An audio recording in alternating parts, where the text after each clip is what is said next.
Chief Capricorn Rescue helicopter pilot Mick Reynolds has broken off his US trip to rush back to his colleagues in Central Queensland. 5 people were killed yesterday when the service's helicopter struck the ground at Marlborough in thick fog. Mr Reynolds was in the United States upgrading his skills at the controls of the new chopper due in Australia later this year. A police guard remained at the site overnight of Central Queensland's worst helicopter disaster.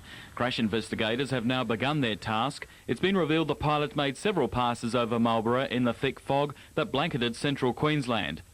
But what caused the crash of Rescue 9 and the death of 5 people on board won't be known for weeks, maybe months. The investigation is in its very early stages. There's a lot of work to do, some of it quite painstaking, and it will take some time. Back at the rescue helicopter base, the tributes and the tears flow. The flowers arrive on the hour. The rescue service was founded by this man, John Bevere. Today he returned to share in the grieving.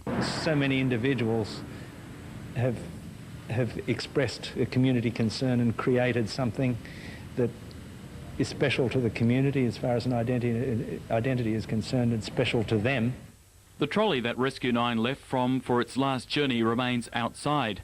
No one at the service can bring themselves to wheeling it back in. There are people, in a weird sort of way, are still waiting for the helicopter to come home.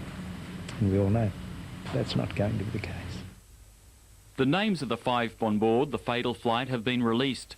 Relief pilot Paul or Paddy O'Brien, paramedics Bill Birch and Craig Staines, the patient 5-year-old Anthony Sherry and his mother Susan Sherry. The rescue crew called in when the young boy developed breathing difficulties.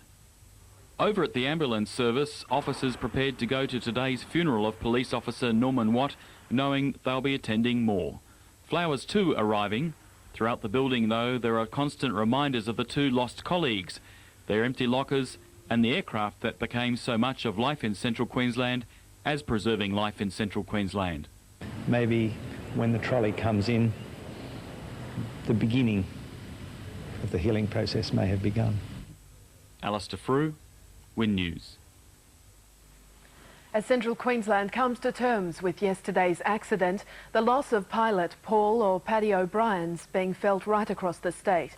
Friends say he was a leader, a man passionate about life. Yesterday's crash has sent shock through the aviation industry. Paddy O'Brien had 34 years of experience behind him, his skills amongst the most respected in Queensland. And at the punch of a button, the whole aircraft moves out to a position from which it can launch straight away. It really is great. While his family mourns privately in Toowoomba, friends too remember. Paddy was always a vibrant personality and enthusiastic, but as a pilot he was very keen, enthusiastic and a very safe, conscientious pilot. His first taste of flying came in 1966. Within a year he was posted to Vietnam. Paddy was able to keep the morale up. He sort of kept our spirits high, and I think that was the greatest thing about him. An expert in his field, Mr O'Brien was a qualified flying instructor and former commanding officer of the Army Aviation School at Oakey. He retired from the Army 15 years ago and since then lived a community-based life, involved in theatre groups, rugby and even hosted a local radio show.